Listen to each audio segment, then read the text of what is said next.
Namo tassa bhagavato arahato samma sambuddhassa. Namo tassa bhagavato arahato samma sambuddhassa. Namo tassa bhagavato arahato samma sambuddhassa.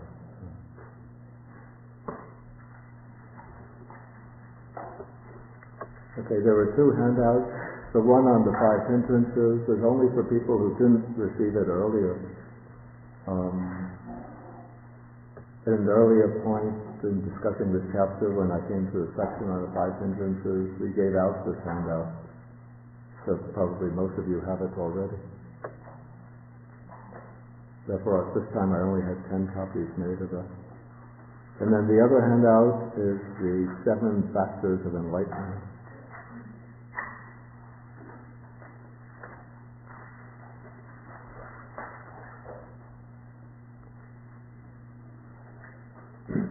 Okay, so now we continue with our discussion on, we are in the chapter on mastering the mind. This is chapter 8, and we've been discussing the Satipatthana Sutta. And last time I did the sections on the 5 hindrances and on the 5 aggregates. So now we come to the section on the 6 sense bases. Okay, so now we come to the text. It says, again, a monk dwells contemplating phenomena and phenomena in terms of the 6 internal and external sense bases. Okay, so the Pali word that's translated as sense bases is ayatana.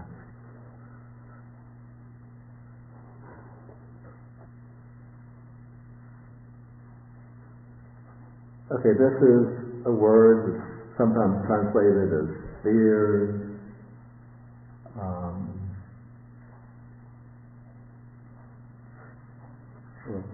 spheres or bases. And these are the 6 distinguished into 2 kinds, internal and external. And I think the best way to understand this particular doctrinal category is the best way to understand it is as the 6 sense faculties, 6 sense organs, which are the internal basis for the arising of consciousness, and their corresponding objects, which are the external conditions for the arising of consciousness. So very often in the text, when the Buddha is describing how consciousness arises, he says, independent upon the eye and forms there arises eye consciousness. Independence upon the ear and sounds, there arises ear consciousness, and so on through to the 6th relationship, independence upon the mind and dhammas, there arises mind consciousness. That is the internal reflective type of consciousness. Okay, so from this formula, it seems clear, at least to me, that the text is speaking about 6 objects and 6 faculties or sense organs, which together form the basis for the arising of consciousness. But now, there's a little bit of a discrepancy, let me call it a discrepancy or tension between between the understanding of the sense bases, which is suggested just by reading the sutras themselves, and the way the sense bases come to be interpreted in the Abhidhamma and the commentaries. And this is because there is a statement that comes in the sutta, in some suttas, where the Buddha says, "Monks, I will teach you the all, or I will teach you everything, sabbham." And then he asks, and what is the all? The eye and forms, the ear and sounds, nose and odors, tongue and taste, the body and tactile sensations, and the mind and dhammas. This, O monks, is the all, or this is everything.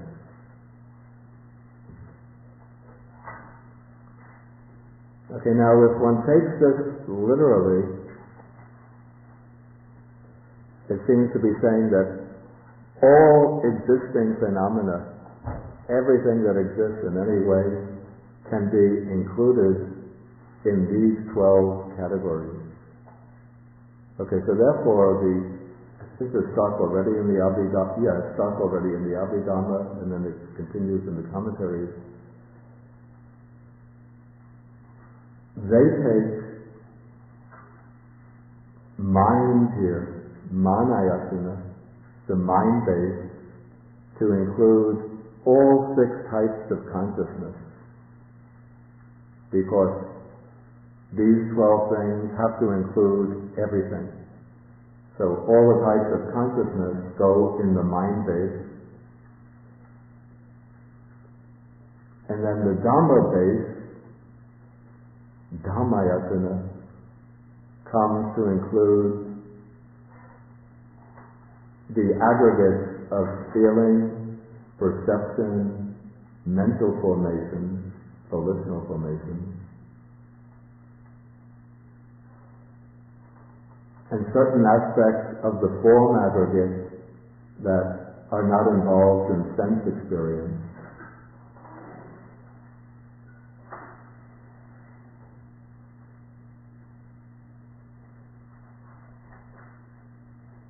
So in this way, the scheme of the 12 sense bases is made to become all-inclusive, because the Dhammayatana, the Manayatana, the mind base, includes all types of consciousness, and the Dhammayatana, the base of dhammas or phenomena, includes the other mental aggregates that are associated with consciousness.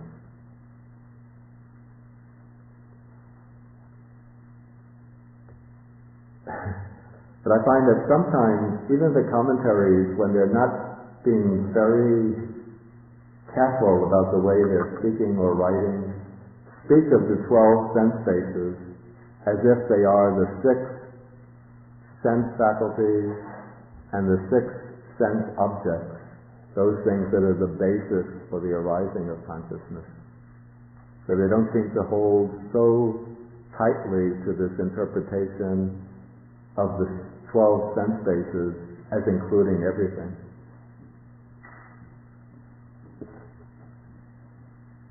Okay, but between these 2 ways of understanding, I prefer to follow what seems to be the position of the suttas, despite the sutta on the all, because the sutta on the all is followed immediately or very closely by another sutta which speaks about how independent upon the eye and forms there arises eye consciousness, and dependent upon the ear and sounds there arises ear consciousness, independent upon the mind and dhammas there arises mind consciousness.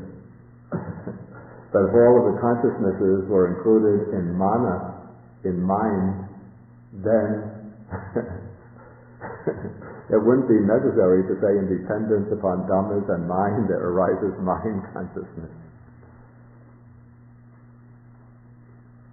Okay, so if we just adhere closely to the general position of the suttas, The 12 ayasanas, or 12 bases, are the six sense organs or sense faculties, and the 6 sense objects. And they are called bases because they're the bases for the arising of consciousness.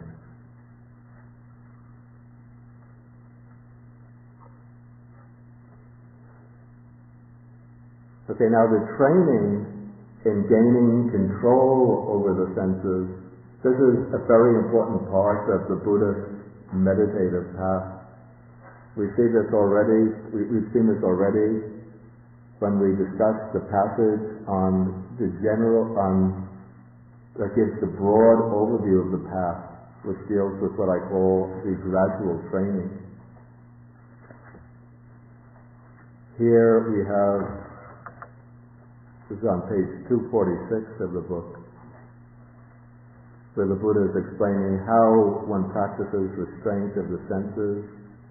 On seeing a form with the eye, he does not grasp at its signs and features, since if he left the eye faculty unguarded, evil, unwholesome states of longing and dejection might invade him. So he practices the way of its restraint. He guards the eye faculty. He undertakes the restraint of the eye faculty. And then the same thing is said with regard to each of the other sense faculties and their respective objects. Okay, so control of the senses is an important part of the Buddha's path.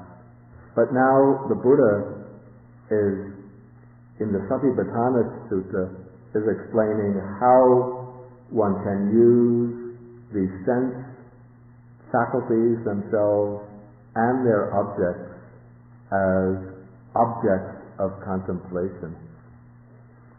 And one does this by, the text uses the word, one understands the eye, or one knows the eye, one knows forms. So in each case one has to know the inner sense space, the outer sense space. This generally refers to a stage in contemplation where already one has developed a strong degree of concentration, mindfulness with regard to a basic meditation object. And now whatever arises through any of the senses, one becomes aware of that particular sense object and aware of the sense faculty through which the object arises. So if one is, but this, in the case of sitting meditation, generally the sense bases that would be activated are the senses of hearing and touch, tactile sensations. So for example, if one is sitting and then one hears sound, one will know on hearing sound, or one will simply be aware of sound, and one knows that the sounds are heard through the ear base. When one feels sensations in the body, one becomes aware that these sensations are just the tactile base, the base of tangible objects, and that the inner base, which is the condition for the arising, is the body faculty. But then the Buddha adds another phrase, an important phrase.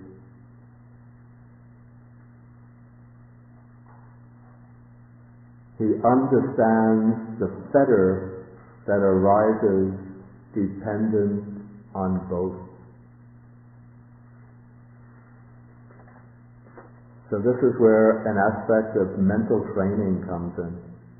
So one has to understand not only the sense object and the sense faculty that experiences that through which one experiences that object, but one also understands the sangyojana, the fetter that arises dependent upon them. Okay, and what is that fetter? Here the commentaries generally they bring in explanation in terms of this classical list of 10 fetters. But I think this is going to an unnecessary extreme of complexity. Because other texts speak simply about the fetter that arises dependent on each of the sense objects and its sense faculty. They explain the fetter to be desire and attachment. Kama, it's chanda raga. For example, there's the sutra that occurs in the Sarayatana Samyutta, the connected discourses on the six sense faces. It's two monks are having a conversation, and one of them raises the question, is the I the fetter of form, or is form the fetter of the I? And then the other monk gives the answer, it's not the case that the forms are the fetter for the I, and it's not the case that the I is the fetter for the form, but rather it's the chanda raga, the desire and attachment that arises in the relationship between these two, and dependence upon these two. That desire and attachment, that is the fetter. That is the bond between them. And then the monk gives an example to illustrate this. He says, suppose one has a black bull and a white bull, which are joined together by a yoke. Then one might ask the question, is the white bull the fetter for the black bull, or is the black bull the fetter for the white bull? What is the answer?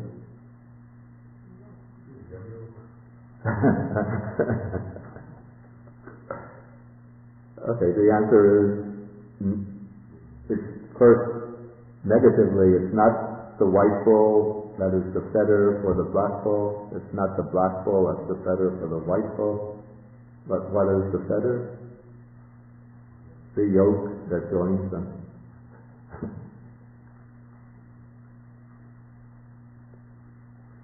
And then this monk who uses the illustration, he continues and he says, he takes the Buddha as the example. There is in the Buddha the I. The Buddha sees forms through the eye, but for the Buddha, there's no fetter between the eye and form. And why is it the case that for the Buddha there's no fetter between the eye and form? Because he has no desire and attachment. And so the same thing is said with the ear and sound, nose and odors and so on. Okay, so in a simple way, if we want to ask what is the fetter that arises dependent upon these pairs of internal and external sense bases, the simple answer is simply desire and lust.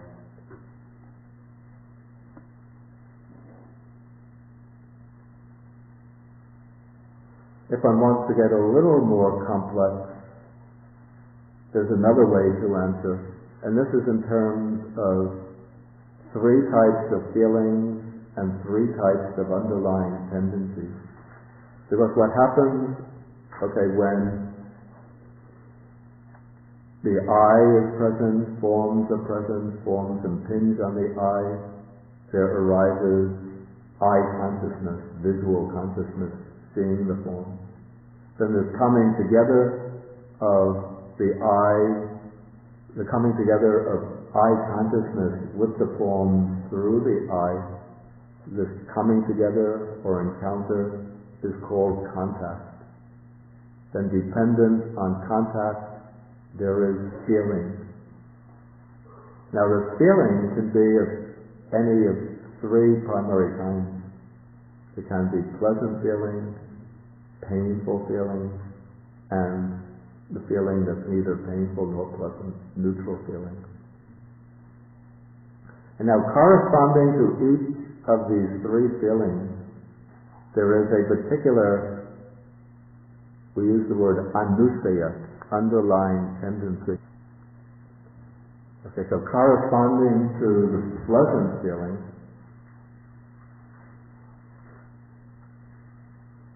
there's a tendency to arise, there's a tendency for, there's a tendency for desire or craving to arise.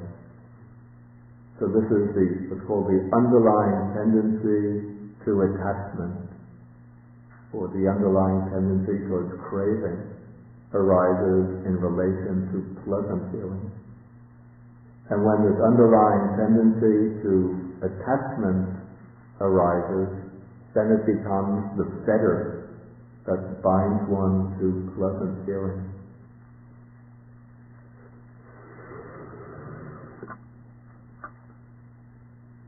Okay, then the second type of feeling is painful feeling.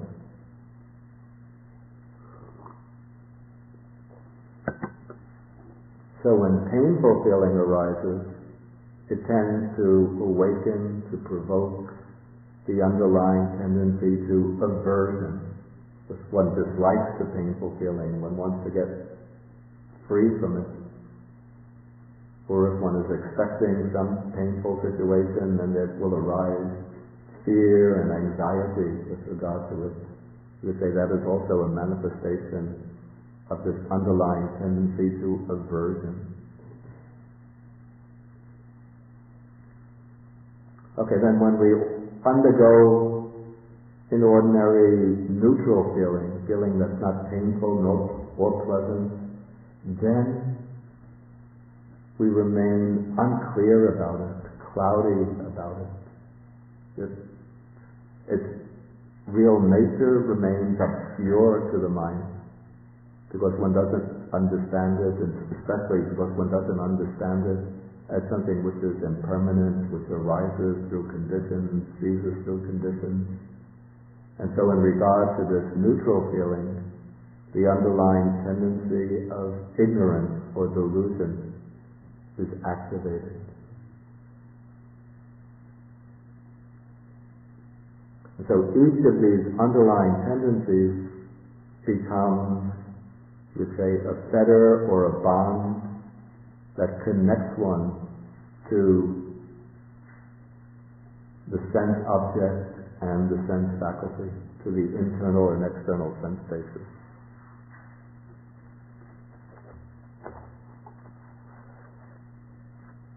Okay, so when any of the fetters arise in relation to the sense object, if liking arises in regard to a pleasant object, aversion and dislike arise in regard to a disagreeable, painful object, if there's cloudiness and ignorance in regard to a neutral feeling, then one notes that particular fetter which is present. So that is knowing the fetter, understanding the fetter arising dependent upon them. Okay, but now one has to go deeper into this next stage in the contemplation of the sense bases. Here we bring in the principle of conditionality, conditioned origination. He understands how the unarisen fetter arises and how the arisen fetter is abandoned and how the abandoned fetter does not arise again in the future.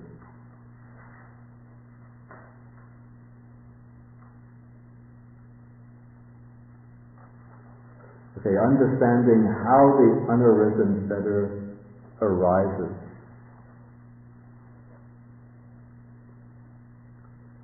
Here in the text you can find certain general indications of how any of these underlying tendencies arise.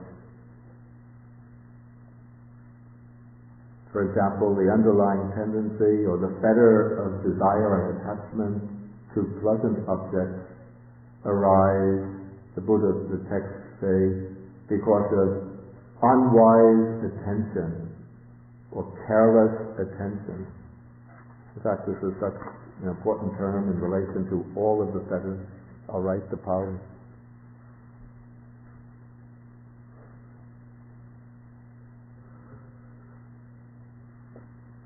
Okay, so this is a factor that underlies the arising of all of the fetters. Ayoniso manasikara, which means superficial attention, careless attention. I think I put this on the board, explained it previously. Have I done so? In this class? No? You don't remember? Because I've done it in other classes, so my memory is blurred of which class I've explained it. Anyway, it's important to know this term because it's a very significant term. This term and its opposite, which is yoniso manasikara. So yoniso, one can't take it too literally. It means, let us say literally, it might mean something like superficial, just attention or consideration that scratches the surface of things but doesn't go very deeply. Okay, so what causes the underlying tendency, the fetter of desire and attachment to arise, is unwise attention, careless attention to the pleasant feature of things, to the agreeable feature of things. And so when one experiences a pleasant sensation at any time, one sees a pleasant form, maybe taste, enjoys a pleasant taste, hears pleasant sounds, then one lets oneself be swept away by the pleasure provoked by that experience. And then when one lets oneself be provoked by the pleasure, one is swept away by the pleasure, and then that strengthens the bond of desire and attachment. And so this is, you can say, this is a general condition for the arising of desire and attachment, that is unwise attention to the pleasant feature of things. But everybody's psychology is a little bit different, and so each individual will have their own particular, say, dispositions, inclinations, tendencies that cause the fetter of desire and attachment to arise in regard to what is pleasant. And so when one practices this observation of how the fetter arises, one can't just give one general explanation that's applicable to everybody, but each one has to observe the workings of their own mind and see what is it that provokes the desire and attachment within oneself. Okay, then one comes to the fetter of aversion, of ill will. Okay, this arises again through unwise attention, but in this case it's unwise attention to the disagreeable features of things.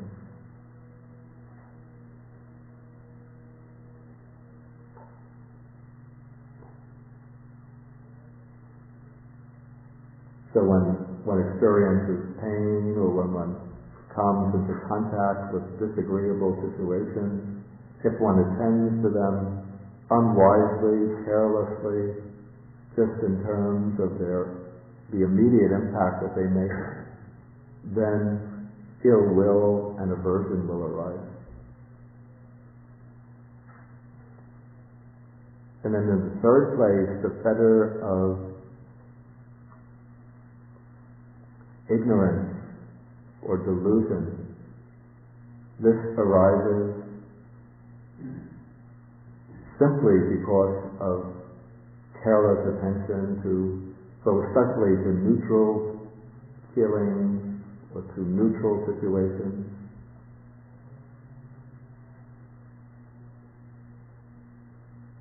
And especially not examining the neutral feeling carefully in terms of its arising and cessation.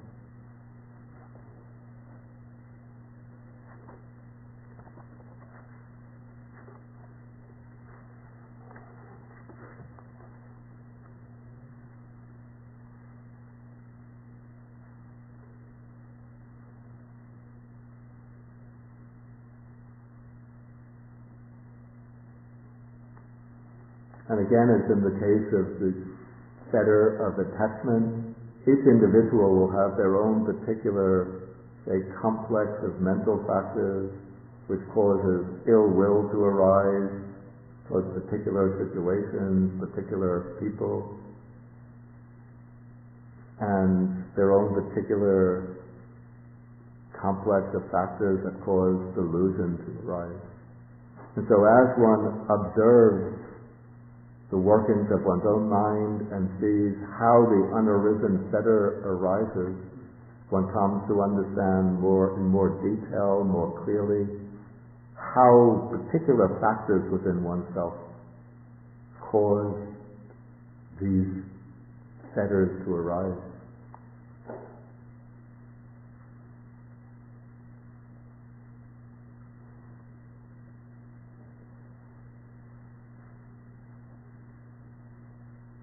Okay, then one has to apply this principle of conditionality. Again, going a little bit deeper, one sees how the fetter arises through particular conditions. Then one also sees how this fetter, when it arises, can be abandoned. One has to understand that. And so one has to understand what is the remedy, what is the antidote to overcome this fetter when it has arisen. And so when desire and attachment have arisen, how does one overcome them? Okay, one method, there's many different methods. One method, which is almost implied within the whole Satipatthana system, is simply to note the particular mental state that's arisen. We turn the mind on its pivot and turn the mental state, which is usually operating in the background of the mind, put it into the forefront and turn it into an object. So whatever arises, whether it's attachment, aversion, delusion, one simply contemplates it as a mental state. Here, this is very similar to the first few sections in Cittanupassana, contemplation of mind, where one is contemplating when one has a mind with lust, one knows I have a mind with lust. When I have a mind with aversion or hatred, one knows I have a mind with hatred. When I have a mind with delusion, I know that I have a mind with delusion. But now one is using this as a particular method, particular technique for abandoning or eliminating the arisen fetter.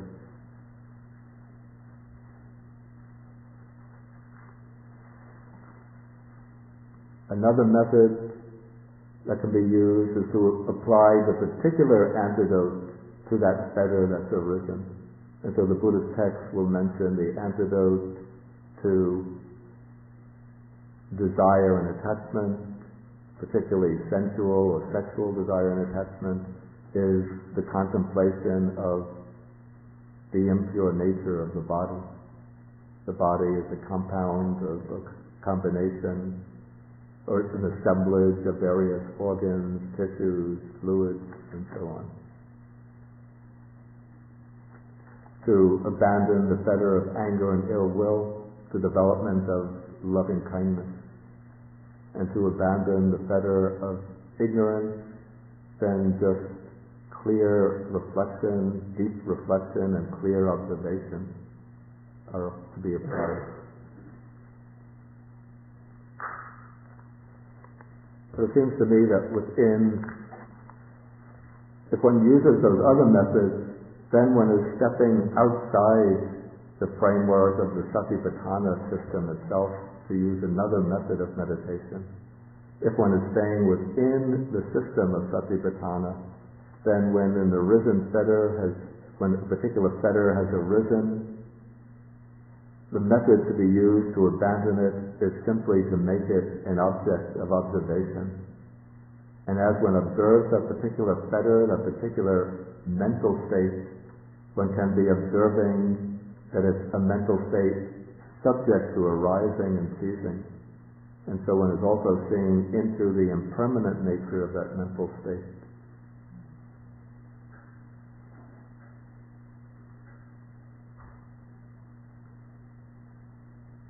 Okay, and then one understands in the third place how the abandoned fetter does not arise again in the future.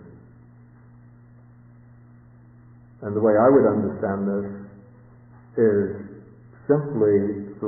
one understands that it's simply through the continued development of this method of practice that one can prevent this fetter from arising in the future.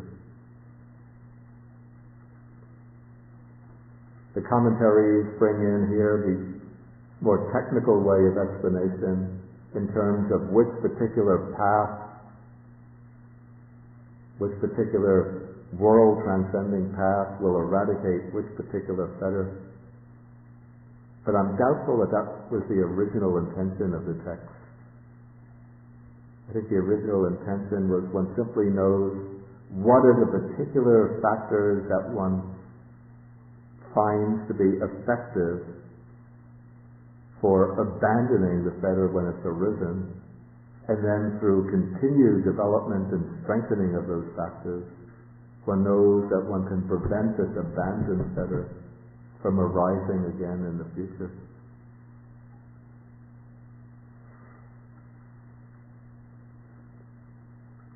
Okay, so this is to be applied in relation to all of each pair of sense object and sense faculty. And then finally, we have tacked on here the refrain that he dwells contemplating phenomena and phenomena internally, externally, both internally and externally. Here I can resolve the problem of how one contemplates internally and externally. Externally refers to the external object, internally refers to the sense faculty. And then he dwells independent, not clinging to anything in the world. Okay, at this point I'll pause and then ask whether there are any questions.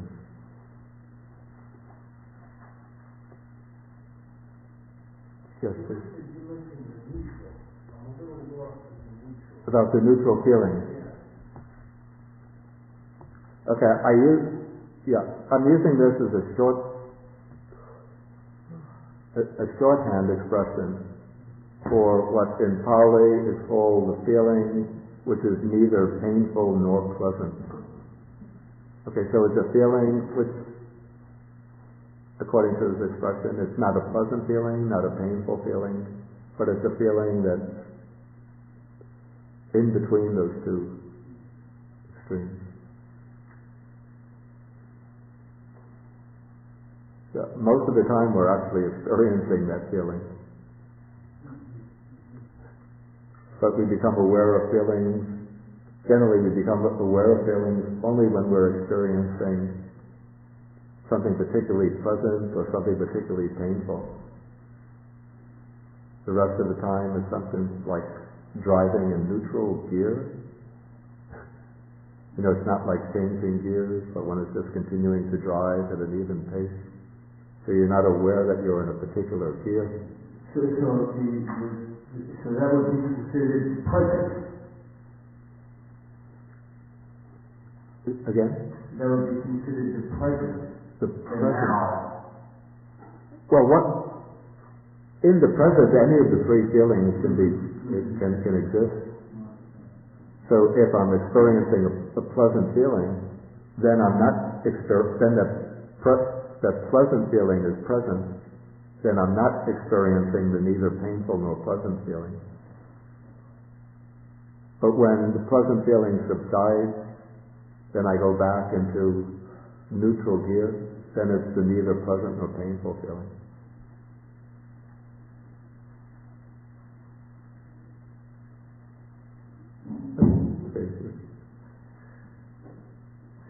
You're talking about how another way Fetter arises, you gave the three types of feelings, and when it came to this, I gave this neutral or neither pleasant nor unpleasant feeling, I didn't quite get clear on what the unwise attention is. Is it unwise attention or inattention in that case? You have a good point. I think here the unwise attention could be called inattention. Just when it's not. The reason why that delusion or ignorance persists is simply because one is not attending to it. Yeah, that's a good point.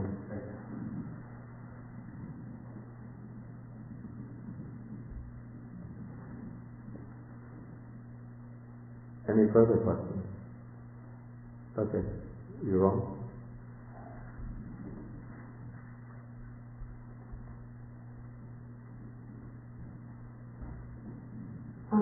You mentioned interpreting the internal and external.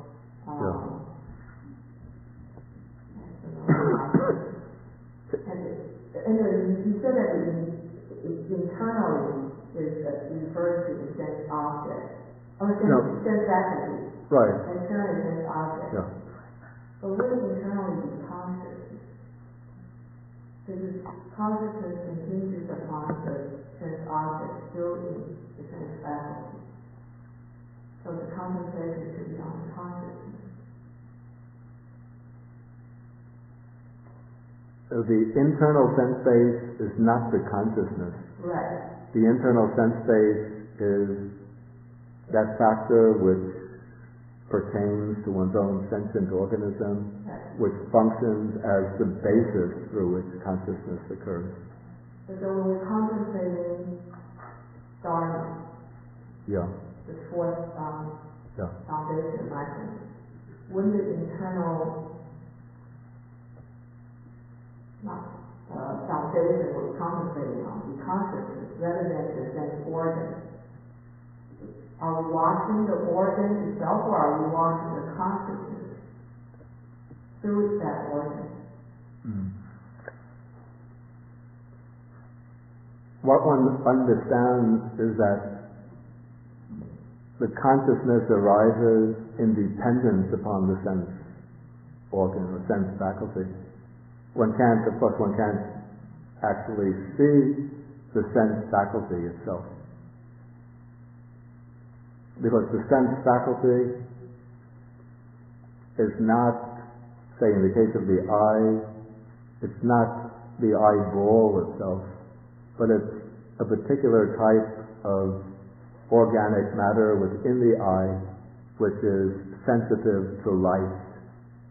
Perhaps in terms of modern physiology it would correspond to rods and cones. Somebody? And then in the case of the ear, what's meant by the ear faculty is not this particular protuberance out here, but it's a kind of material phenomena within the inner ear that is able to respond to sound. What's meant by the nose is not this particular bowl coming out here, but it's a type of tissue or matter inside this and up here which is able to respond to sounds, which is able to odors, and then to transmit odors to the brain where it will be interpreted. And similarly with the tongue, again, it's not this particular what do you call this? Anyway, the tongue is not simply this which I stick out, but it's maybe it would be the types of nerves on the surface which are able to respond to different tastes. And similarly with the body, it's not just the whole body itself, but it's the kind of matter which is suffused throughout the skin and even up through the internal membranes, which is sensitive to different textures and tactile sensations. Okay, so this is what one has to understand. But that's not a question, because the brain is not consciousness. In fact, the brain, I have to say, when I introduce the expression the brain, that's the function of the brain is not recognized as such in the Buddhist text. I'm using a modern physiological explanation. But continue. So let's say cerebral function, the neurology was able to sense things, but that's not consciousness. Right. My question is that when we contemplate Dharma internally, are we supposed to concentrate on the consciousness or that particular senses that our brain interprets? The consciousness is what I have problem with. I don't know what it is.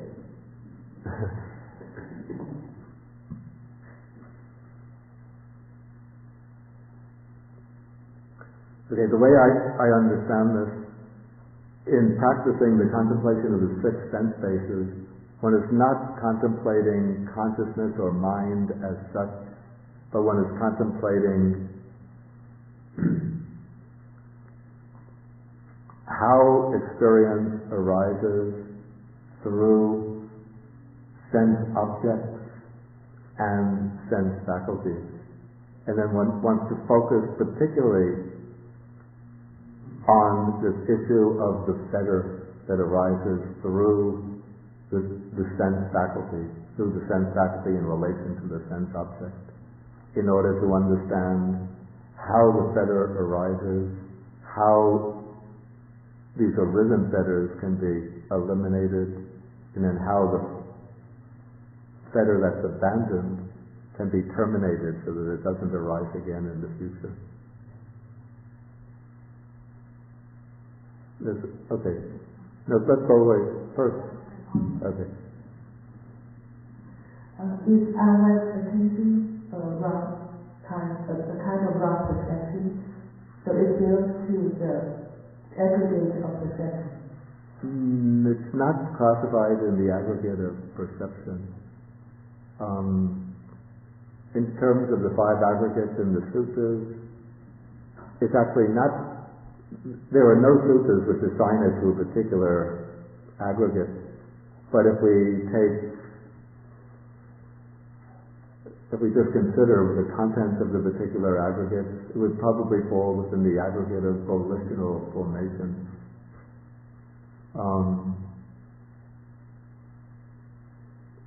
Let's say unwise attention, it's connected to perception, but in itself it's not perception, but arises on the basis of perception. So it's a kind of, let us say, it's a kind of reflection or consideration based upon perception.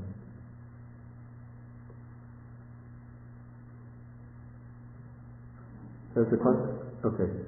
So the perception might be correct, but the interpretation is wrong.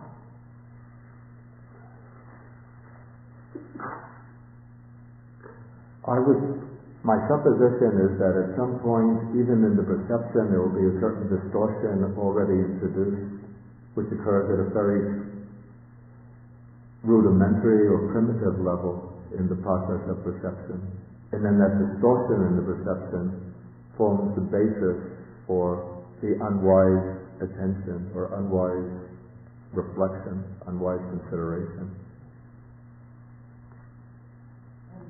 Then we go here with the fundamental distortion of the perception itself, that is not considered eventually that very rudimentary distortion perception gets corrected through the development of panya, of wisdom.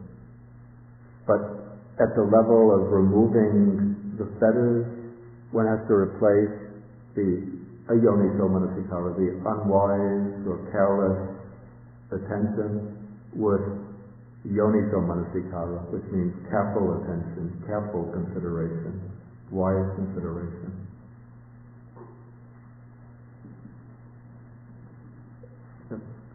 In the back. Maybe it's good for those people whose names I don't know to please also mention your name. Barbara. Say again? Barbara. Oh, Barbara.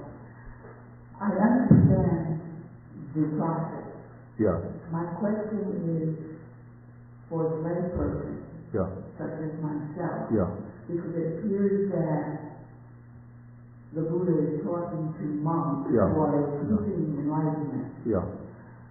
But for the layperson to practice this and Yeah. eliminate pleasure and pain Yeah. and Yeah. delusion, Yeah. it kind of, the feeling I'm getting that it leaves us in a flat line. You need to make demands that are too If strong. you're right, Yeah. you know, if you're raising the Okay, yeah, I think this is a good point. Okay, this definitely is a practice, the way it's being explained here in the Satipatthana Sutta, as a complete system of meditative development. It's a practice which was designed for those living in a monastic context. So it doesn't mean that it's exclusively for monastic persons, for monks and nuns. But it can also be practiced to some extent by lay people, even to if one goes on a retreat, in a retreat situation, then one is adopting the lifestyle of a monastic person. And so then one has the opportunity to practice this pretty much fully the way it's explained in the sutta. But still, even if one doesn't have that opportunity, but just becoming acquainted with this system of practice and then trying to practice to some extent in one's day-to-day life will help one deal with the problems that arise in day-to-day life. Because, okay, the problems people have basically stem from if one whittles it down to the bare basics, the bare essentials. The problems come from excessive attachment, desire, and craving on the one hand, then resentment, anger, aversion on the other. Then when the anger and aversion gets out of control, it turns into violence, hatred, destructiveness. Okay, so what one has to do for people to live a wholesome, peaceful life in the world, a life that's beneficial to themselves, beneficial to others, one has to remove at least the coarser forms of attachment and try to remove as much as possible ill will and resentment.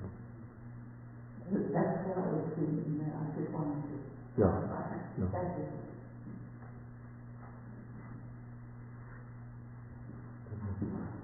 Your name again? My name is Sandy. Oh, Sandy, yes, right. I have a question.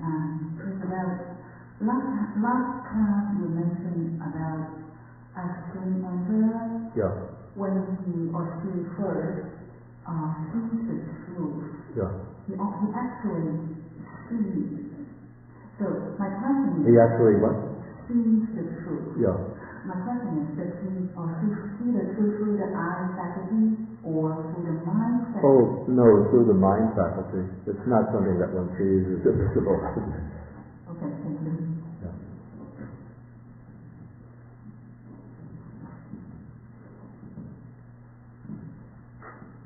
Okay. Yeah. You described attachment, craving to the superficial attention, and likewise aversion, superficial attention or unwanted attention, and ignorance comes from mental feelings, which is no. Yeah. Yeah. So all of these fetters relate to inadequate or absent attention. But surely Inadequate or what? or absence of or inadequate. Right. But why don't one really examine the attachment? Yeah. I'm very interested in the Dhamma. Come here every time that I can. Yeah. It's not a superficial attachment or interest. Yeah. So, and I know that can become a fetter. Yeah.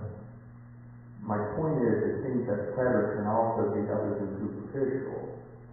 And I wanted to comment on that.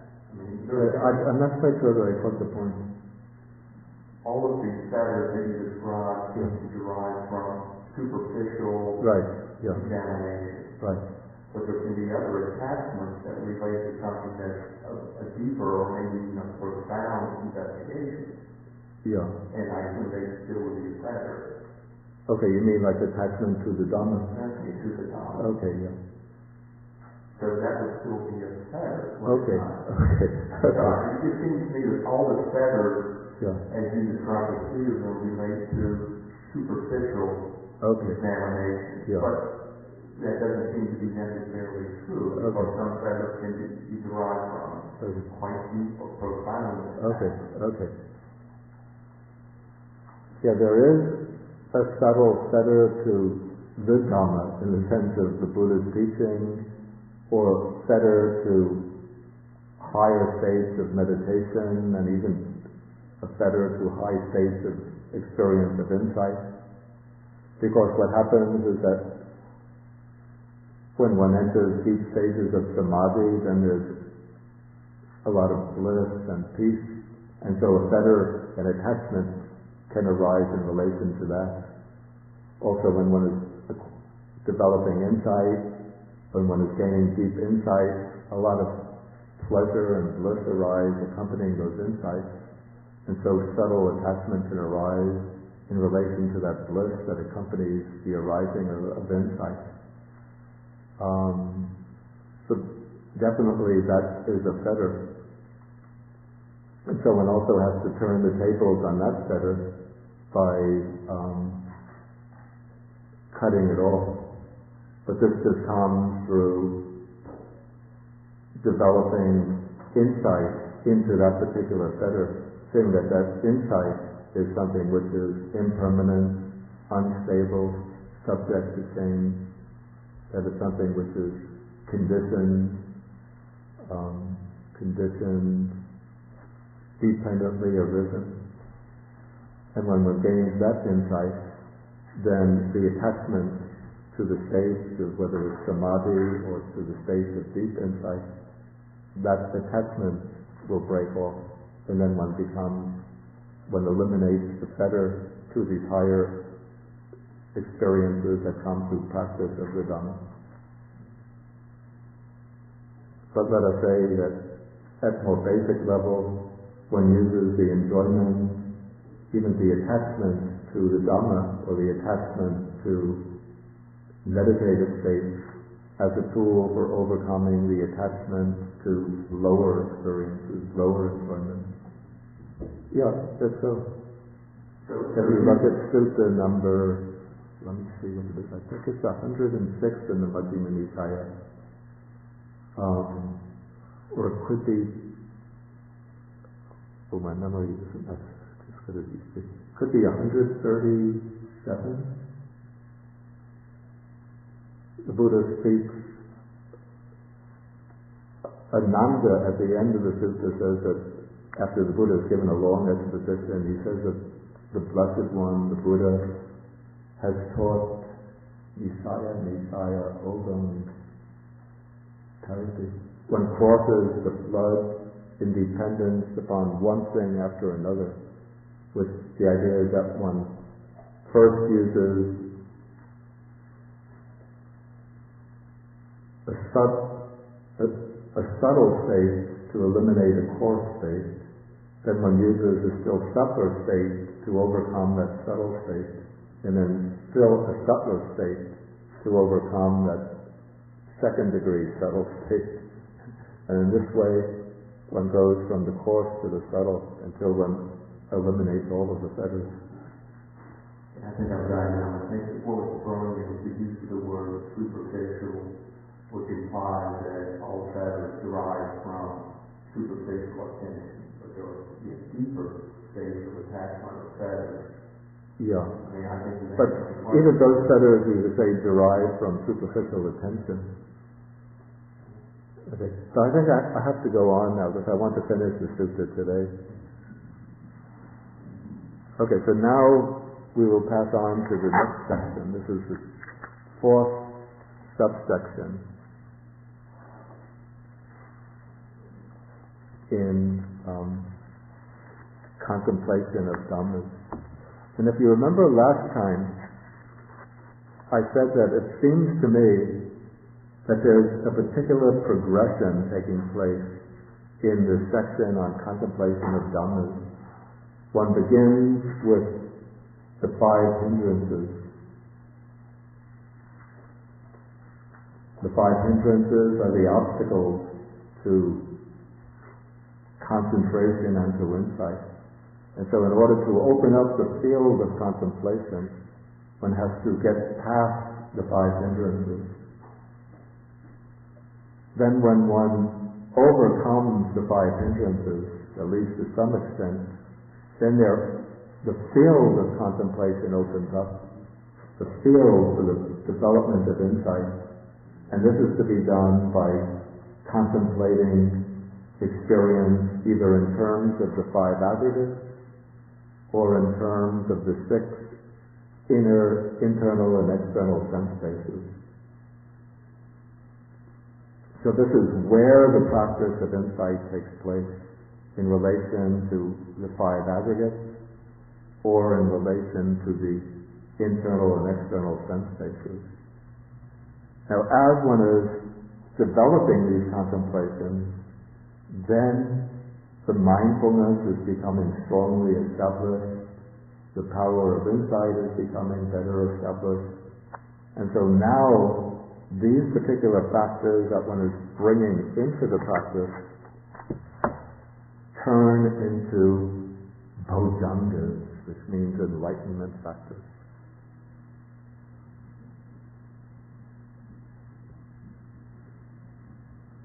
Okay, this word bojjhanga is a compound that derives from Bodhi plus anga.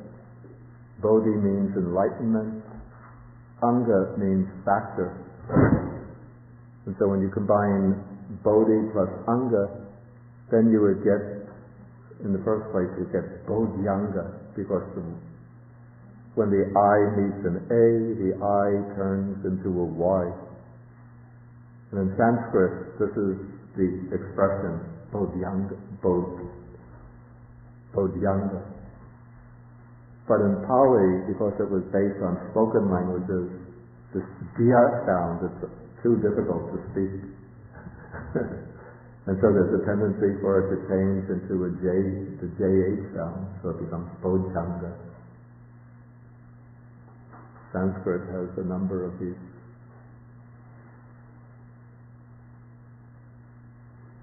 particular phonemes, sounds that are hard to articulate. Just dia.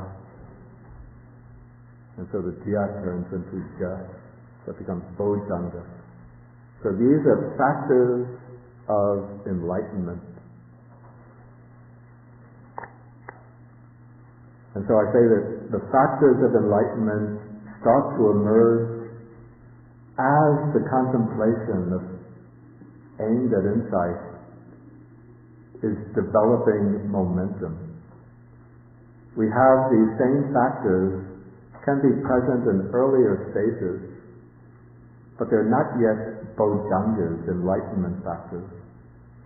The way I would understand it is at a particular point when the practice of contemplation is developing strength and momentum, then these factors emerge in a way which is leaning towards enlightenment,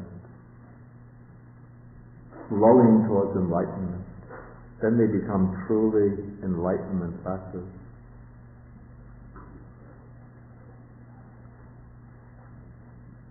Okay, so according to the instructions of the Buddha, the practitioner has to recognize these enlightenment factors when they're present in him, when they're absent in him. Okay, so we have let me say first, we have 7 factors of enlightenment. Everybody should have received the table. Did anybody come in late and not get the table?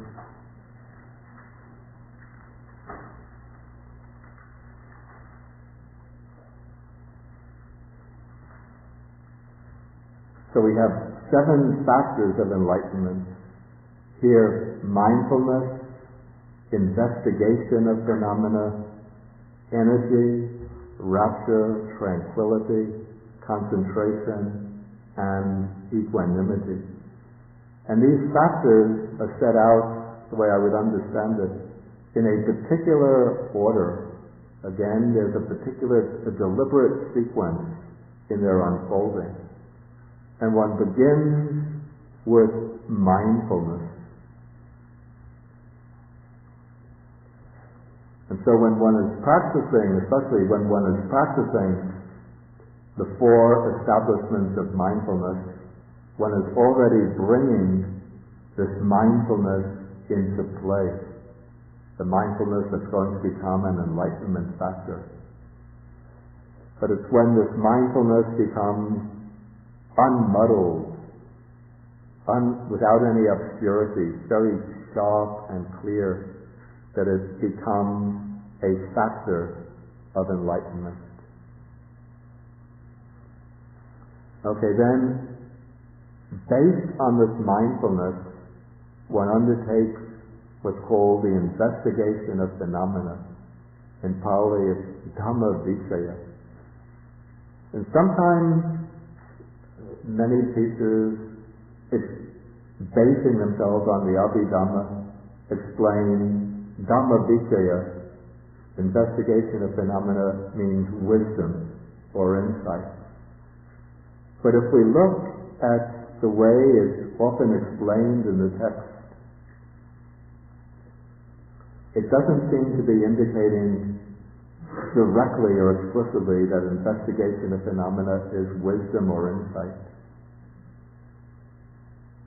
But I understand that this is a lower stage of practice, not yet the stage where one has the sharp insight into phenomena. But this is the stage based on mindfulness where one is investigating phenomena, one is examining them.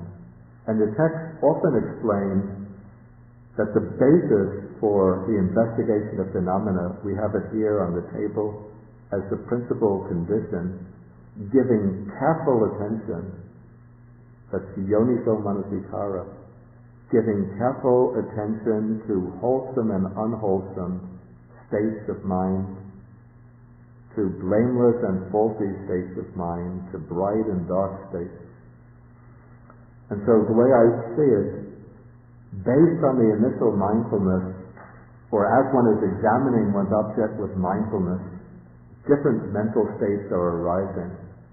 And one has to be able to distinguish amongst these mental states any unwholesome states and remove them. And then the wholesome mental states that arise, the blameless, bright states, these states one allows to continue and one strengthens them. And so this is the stage where one is actually discriminating the different qualities of the mind in order to understand what are the wholesome states, what are the unwholesome states. And then as part of right effort, one abandons or removes the unwholesome states and strengthens the wholesome states. And as one applies this right effort, then energy arises. That becomes the 3rd factor of enlightenment. One is doing this work with energy. And then as the practice continues, this energy becomes stronger and stronger, that the whole body and mind seem to be empowered by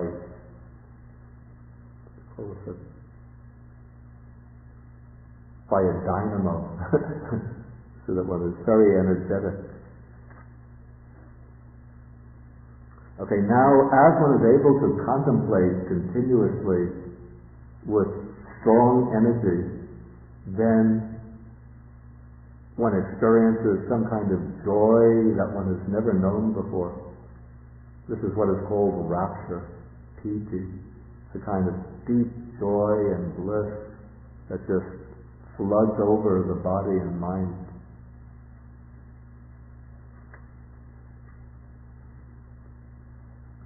So this is, it's called niramisa piti. It's a spiritual rapture. But the rapture in itself is a little bit dangerous because it's so blissful and enjoyable. That here, as John said, one could develop an attachment to it and then a clinging to it. And when that happens, then one could fall down. But what one has to do is continue just not being pulled, not being led astray by the rapture, but let the rapture just run its course and continue with one's main object of contemplation.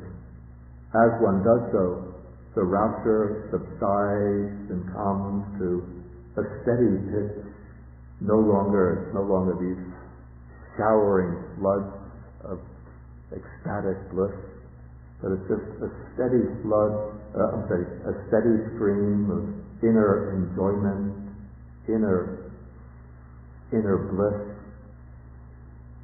and the mind enters upon a state of tranquility. Everything calms down. The body becomes tranquil. Here I'm reading from this table. The body becomes tranquil, and the mind becomes tranquil. When this tranquility sets in, then there comes a deep inner pleasure, inner happiness. And then through that inner happiness, based on that inner happiness, the mind settles down and remains steady on its object. And this is samadhi, concentration. Then as the concentration becomes more focused, builds up strength, then it brings equanimity.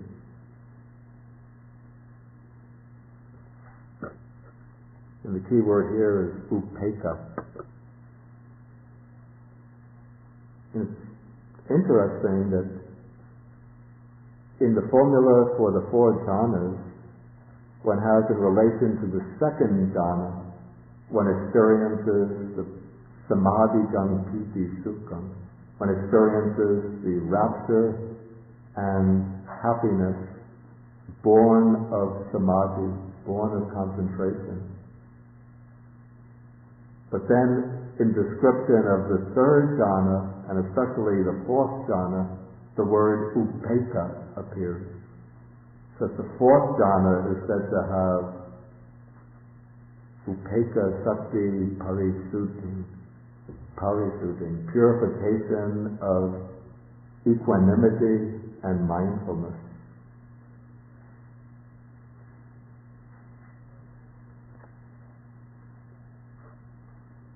So it almost seems as if the 6th and 7th bojjhangas are corresponding to the 2nd jhana on the one hand, or maybe the 1st and 2nd jhanas on the one hand, and then with equanimity to the 3rd and 4th jhanas.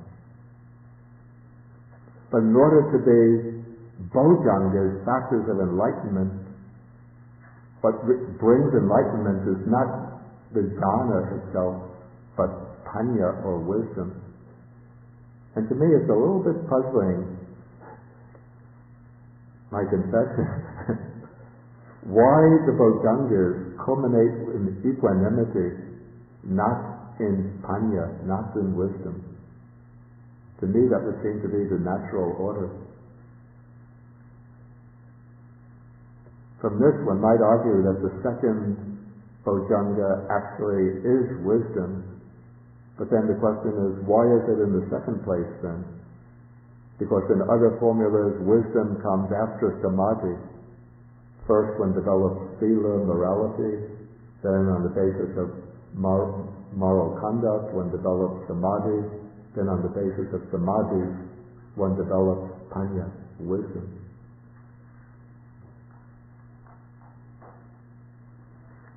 Okay, I could raise the question, I don't have the answer.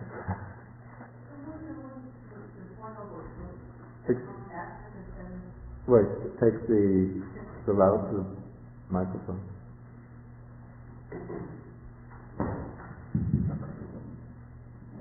I always thought wisdom would correspond to the Four Noble Truths, which comes after the seven factors. Yeah, good point. Actually, we're going to be coming to the Four Noble Truths, and the operative term in relation to the Four Noble Truths is always pajanati, which means one understands, and then that pajanati is related to the noun panya, wisdom. But still at the question, why in the seven factors of enlightenment, it would seem natural that they would culminate, to me it seems natural that they would or should culminate in panya, in wisdom. But we have the factor that is usually connected to wisdom coming second. But if equanimity is the fourth jhana, once we have the equanimity, wouldn't that give us the momentum to push us to panya? It would, but it's still, to me, it's a little bit of a puzzle why panya is not mentioned explicitly amongst the seven factors of enlightenment.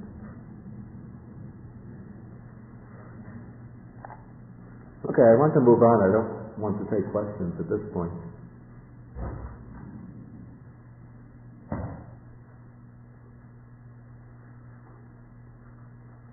Okay, so I just went through the sequence of the seven factors of enlightenment. Now, in the Satipatthana Sutta, explaining the method of practice, so how does one dwell contemplating phenomena in terms of the seven enlightenment factors? Here, when there is the mindfulness enlightenment factor, the monk understands there is the mindfulness enlightenment factor in me. When there is no mindfulness enlightenment factor in him, he understands there is no mindfulness enlightenment factor in me.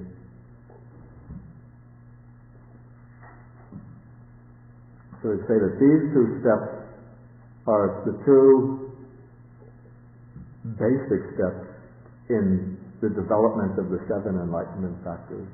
When the factor is not present, which logically that should come first, one is aware that this factor is not present in me. Then when the factor arises, then one is aware this factor has arisen in me. If the factor that has arisen for some reason should subside and vanish, one becomes aware again. There is no such factor in me. Okay, but now we come to the second part of the formula, which again introduces this element of conditionality. So we see this element of conditionality introduced in relation to the five hindrances, in relation to the six sense bases, knowing how the fetter arises and is eliminated. And now in the third place, we see it introduced in relation to each of the enlightenment factors. So one understands how the unarisen factor arises and how the arisen mindfulness enlightenment factor comes to fulfillment by development. Here it's not understanding how to abandon the enlightenment factor, because that's not what one wants to do. What one wants to do is to develop the enlightenment factor. So one has to know how to arouse the enlightenment factor and then how to bring it to fulfillment. Then in the table, that I handed out, we could see certain conditions which are mentioned as conditions for the arising of this enlightenment, of each enlightenment factor. So here it's giving careful attention to things that are a basis for the enlightenment factor of mindfulness. Those things that are the basis for the enlightenment factor of mindfulness would be precisely the four objects of mindfulness: body, feelings, states of mind, or phenomena. At least choosing one of the four bases of mindfulness and using that as the foundation for developing mindfulness. Okay, now this is repeated in relation. Let's go back to mindfulness. The commentaries give a number of other factors that are conditions for the arising of each of the enlightenment factors. I'm not going to go through them, but you can just read them on your own.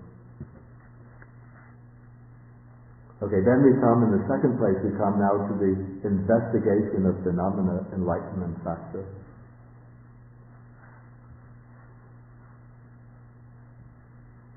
The condition for its arising is giving careful attention to wholesome and unwholesome states, blameless and faulty states, bright and dark states. Okay, so it's this act of discriminating amongst one's mental states that is the condition for the arising of the investigation of phenomena enlightenment factor. The energy enlightenment factor, okay, the condition for its arising, for its reinforcement, is giving careful attention to what are called the three elements of energy. The element of arousal, the element of endeavor, the element of unstoppable advance. This is a rather free translation. Okay, the text of distinguishing, it's a little bit artificial, but in a general way, we can distinguish three stages in the development of energy. First is the stage when one has to make the effort to arouse energy. This is a stage that sometimes involves struggle, determination, tenacity of purpose. When that energy is aroused and then it's able to function at a steady level with some degree of continuity, this is then it's called the element of endeavor. And then when that element of endeavor builds up force, then it moves on to the third stage in the unfolding of energy. This is called, or translated, the element of unstoppable advance, parakama dhatu. It's the stage where one is just, the contemplation of insight is just moving ahead steadily, unstoppably, boldly, knocking aside any barrier that appears along its course.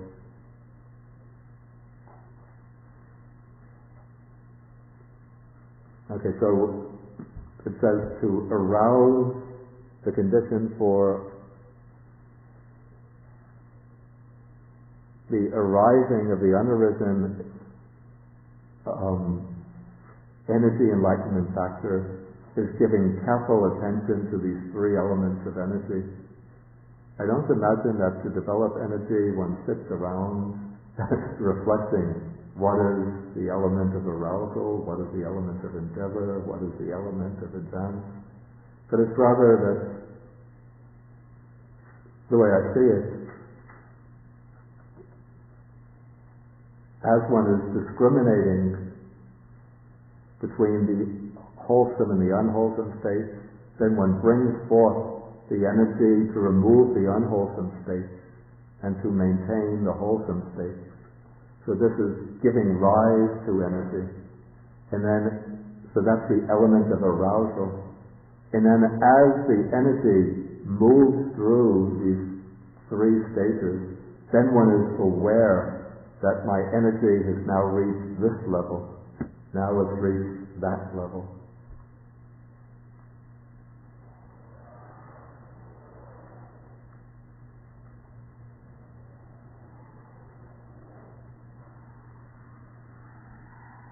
Okay, the fourth enlightenment factor, rapture,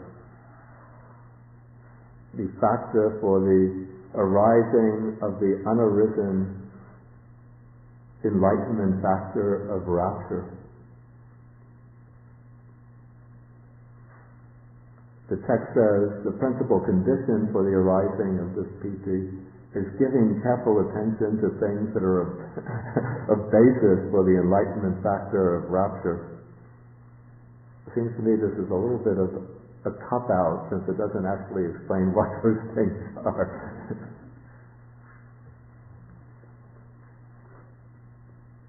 Then the commentary brings in recollection of the three jewels. Of course, this could be applied in meditation, and it can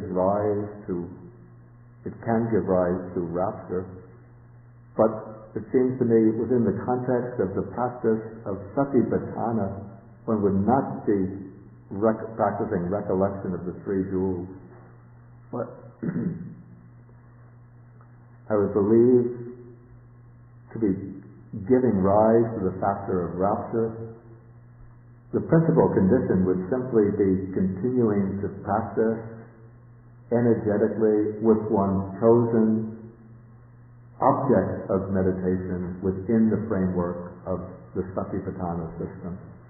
So whatever one's chosen meditation object is, it could be mindfulness of breathing, in and out breathing, the rise and fall of the abdomen, sensations in the body, the changing states of mind, whatever it is, one just simply continues with energy to give attention to that. And as one is giving continuous, as the attention for mindfulness becomes more sustained, more continuous, then the rapture arises naturally.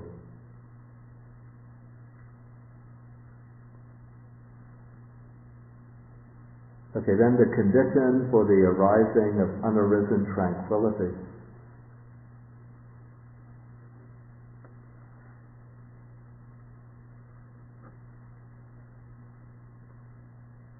The text, the sutra says, giving careful attention to tranquility of body and tranquility of mind. I think we could understand this to mean that as one is practicing energetically, rapture arises, the mind is uplifted by rapture. Okay, if one is not attentive to what is going on, then one could be carried away by this rapture. And one can go into an ecstatic, very blissful, ecstatic state, but it will not be a state which is quieting down and then leading into samadhi, into real samadhi, into the arising of wisdom. But one will be blissed out in some kind of a rapturous diversion from the proper path. And so one has to give, when this rapture arises, one has to be aware of it as such and recognize that this rapture has arisen. It's enjoyable, it's blissful, but it's also impermanent, unsubstantial. I shouldn't be attached to it. And in this way, by recognizing the rapture as rapture, one is setting up the right conditions for that rapture to settle down, quiet down. And as the rapture settles down, then one experiences this tranquility of body and tranquility of mind. And so I would understand that that's what's intended by giving the careful attention to tranquility of body and tranquility of mind.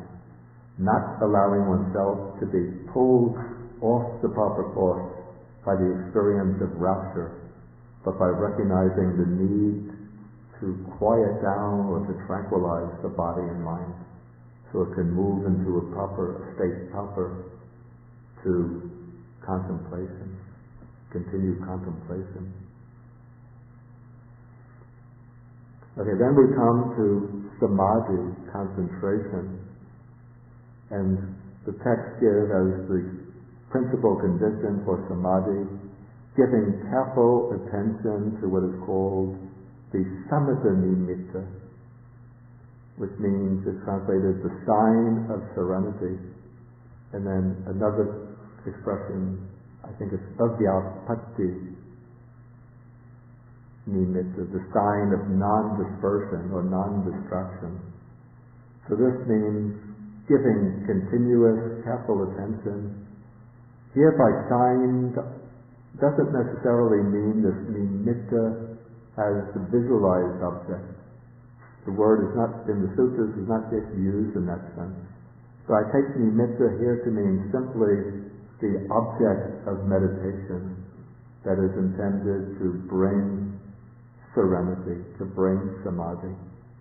And so one goes on giving attention to this object of concentration until the mind settles down into a state of non-destruction.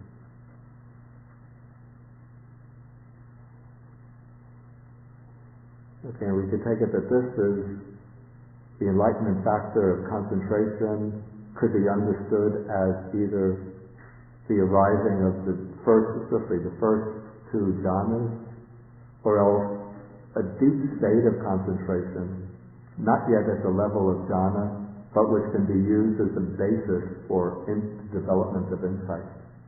Something like the access concentration of the commentaries. Okay, now to move from concentration to equanimity, okay, one needs the condition for the arising of the unarisen enlightenment factor.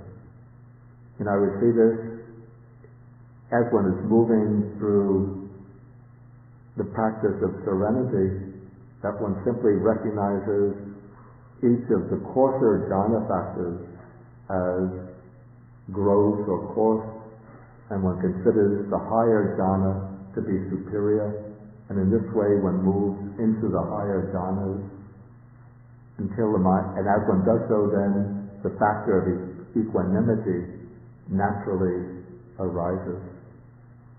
The text is giving careful attention to things that are a basis for the enlightenment factor of equanimity. What those things are, again, it doesn't explain. It leaves it very general. Perhaps this means that one has to investigate in one's own practice to see what promotes equanimity and what disturbs equanimity. Okay, so in this way one is understanding the factors that give rise to the unarisen enlightenment factors.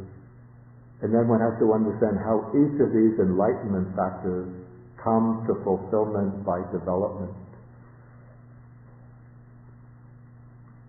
It's in relation to this that these other conditions mentioned in the commentaries are useful.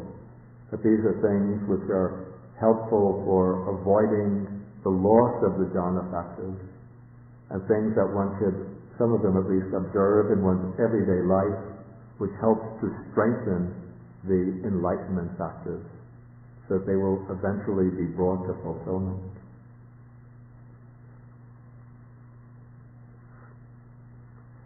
Okay, maybe at this point I will pause and ask whether there's any questions. Whether there are any questions. Okay.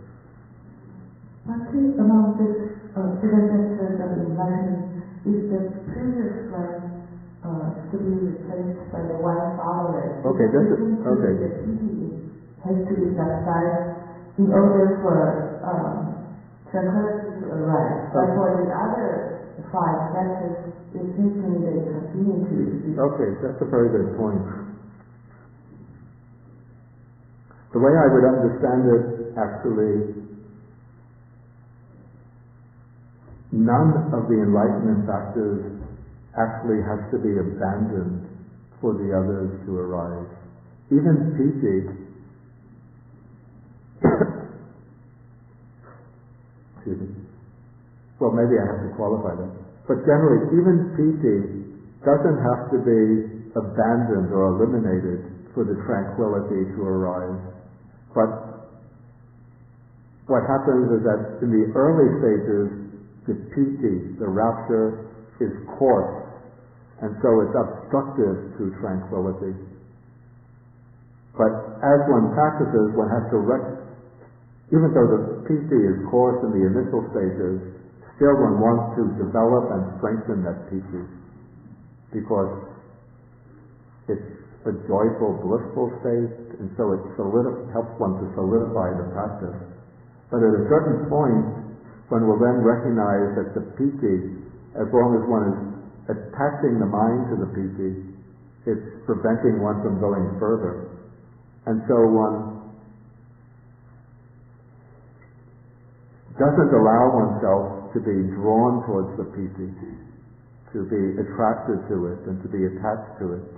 But one just goes on contemplating one's primary object, even making the deliberate effort, let the mind settle down, let the body settle down, quiet down.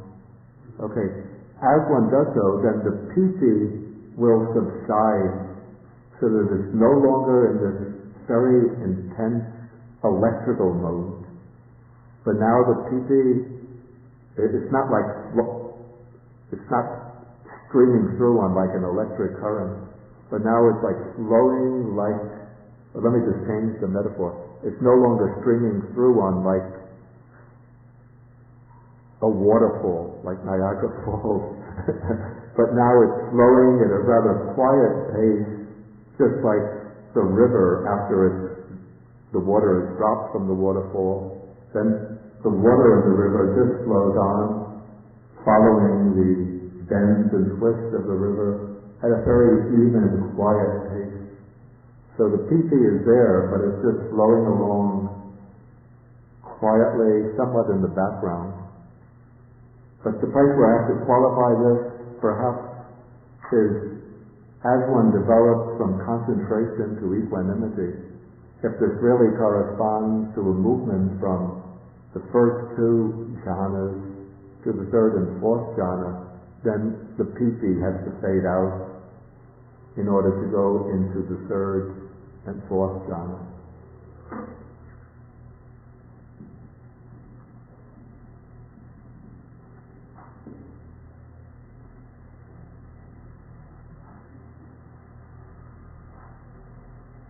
Any further questions? Okay, then I can go very quickly into the section on the Four Noble Truths, since this is given very briefly here.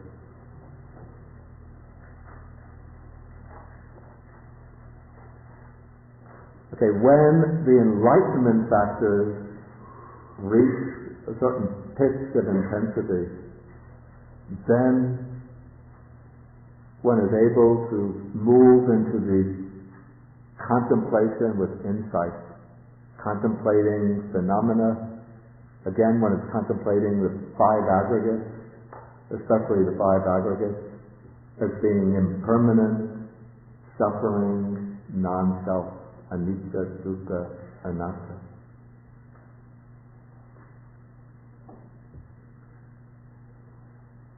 And in this way, one is getting a clearer, deeper understanding of the first Noble Truth, the Noble Truth of suffering. Since what is the real denotation of the first Noble Truth? What is it actually referring to? Are the five aggregates bound up with clinging. And so one is contemplating the five aggregates as impermanent, connected with suffering, and as non-self. So one is one is now practicing the contemplation of the first Noble Truth. And one also reflects back and tries to see where suffering arises. And one sees how suffering arises from craving. One also sees how the five aggregates arise from life to life, one life to the next, through the causal role of craving. How craving is the cause that brings each set of five aggregates into being, from life to life. Okay, now as the insight moves through the different deepening stages of insight, there'll come a point in which the mind turns away from all conditioned phenomena and then penetrates, or you could say it lands on that state which is outside the whole realm of conditioned phenomena. That state outside the realm of all conditioned phenomena is Nibbana, which is the unconditioned. And so just momentarily the mind penetrates through all conditioned phenomena and opens up to the unconditioned, or sees the unconditioned, sees Nibbana. And with that seeing of Nibbana, that is the attainment of stream entry, the first stage of enlightenment. With that experience of the unconditioned, then when simultaneously one understands all Four Noble Truths, one understands that all of the five aggregates make up or bound up with suffering, one understands that craving is the cause of suffering, one has directly realized Nibbana as the cessation or extinction of suffering, and one knows that the Noble Eightfold Path, this is the way to the cessation of suffering. And so in this way one has a direct realization of all Four Noble Truths. And so one is now understanding the Four Noble Truths as they really are. So this is the highest stage in the contemplation of Dhammas. One works through first elementary contemplation on the five aggregates, or the six sense bases. Then the seven enlightenment factors gain momentum. So their focus, their object is still the five aggregates, but they're now joined together as seven factors of enlightenment.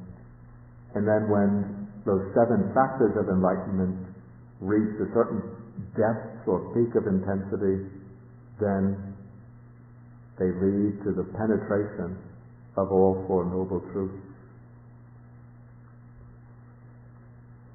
Okay, so in this way one dwells contemplating phenomena and so on. We have the stock formula.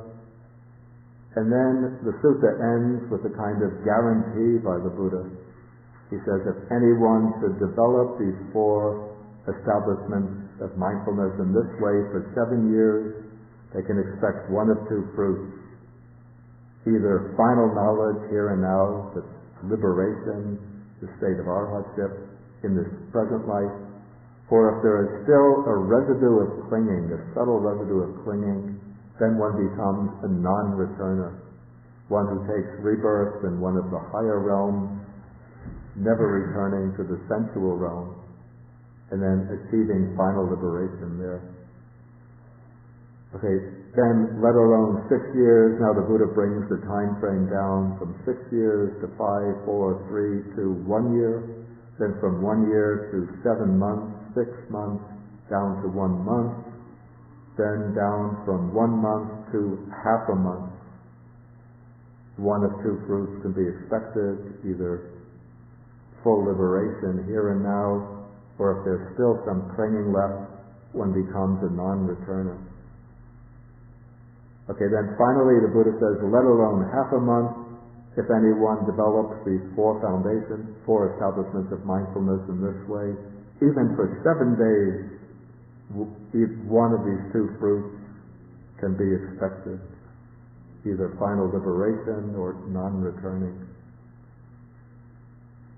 The Buddha ends with 7 days, but there are some suttas in which somebody comes to the Buddha who's never met the Dhamma before, never practiced, but he gets some guidance, a little guidance, goes off on his own to practice, just practices a few hours and gains the final truth right then and there. Even the famous case of Bahya Dharacharya, an ascetic named Bahya who came to the Buddha, asked for instruction. The Buddha just gave him a brief statement, and even while he was listening to the Buddha speak, he achieved arhatship right on the spot. But those were people who had all of their faculties were very mature, so they just had to hear the Dhamma or just practice very briefly, and they could reach the results. But for those who are a little duller, they have to practice for 7 days. And those who are very dull have to practice for 7 years. But for those of us who are duller than the dull, have to practice 70 years. Okay, this completes the Satipatthana Sutta. Next time we'll do a sutta which illustrates how to practice the 4 foundations of mindfulness with just one meditation object. That's the mindfulness of breathing. Okay, I'm going to have to stop here to go for the lunch, but after the lunch, then I'll come back and then we can have a discussion after lunch. Okay, we'll end with the sharing of the merits.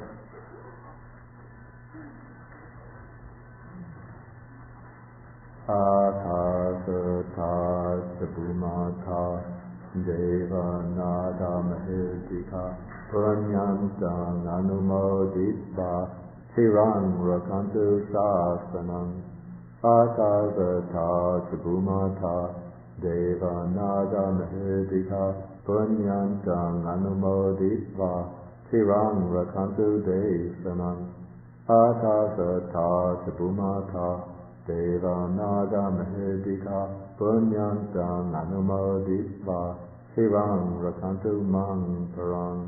Next one I'll do in short style. Etavatatam Hehi Sampadang Punya Sampadang Sabhe Deva Anumodantu Sabhe Bhutanumodantu Sabhe Satanumodantu Sabha Sampati Siddhya Pavadupadhaya Vichihetato Ekantare Satakayo Papanna Rupya Rupisha Asanya Sanyino Tukha Pamusantu Pusantu Nibutin